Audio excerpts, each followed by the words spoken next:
Yummy turon. Pwede pala yun with cinnamon powder. Ito yung mga ingredients na ating gagamitin. Ang pinaka-main is ang ating saging saba, lumpia wrapper, kailangan din natin ng brown sugar, at cinnamon powder. Ayan guys. Gagawin ko ay ang ating lumpia wrapper, ilalagay ko ang ating saging na saba, and then maglalagay ako ng cinnamon powder. So guys, budbudan natin yung ating saging, and then maglalagay tayo ng pulang sugar.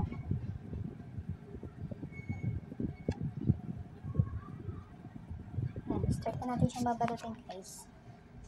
I-roll natin, tapos magkabilang gilid, and then i-roll ulit, lagyan ng tubig, pahiran, and then done. Ulit-ulitin lang natin ang ating procedure guys hanggang sa matapos ang ating mga ibabalot na saging na saba para sa ating turon with cinnamon.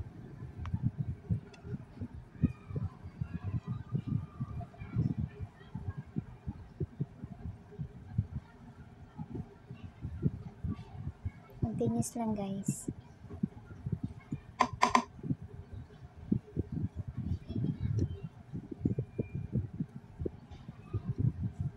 Alam nyo ba guys, kahit wala siyang langka, mas malasa. Dahil yung cinnamon powder ay nagpapabango sa ating turon. At pandagdag panlasa. Try nyo na mga mami. Ano pang inaantay nyo mga memshi? Gawin nyo na sa inyong bahay. Pwede kayong makabili sa palengke o tindahan ng kahit 10 piso lang na cinnamon powder.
So ito na guys, ang ating natapos na binalot na turon with cinnamon powder.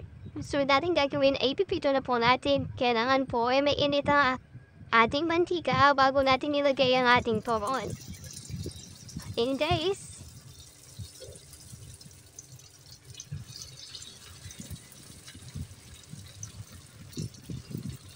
and then ipipip na natin kung nakita na natin golden brown ang ating wrapper. Ayan na guys, golden brown na siya. Kaya binalitan na natin. Note po, kaya po pala nilagay ko po yung asukal sa loob, hindi sa labas. Para po pagka nilagay natin siya sa ating plato, ay hindi siya magdikit-dikit. Ayan guys, may excess siyang sugar na lumabas mismo sa lumpia wrapper kasi luto na po yung ating turon. Ito na po ang ating nagawang turon. Kung nagustuhan mo ang video na to guys, paki-follow us for more para updated kayo sa aking susunod na video.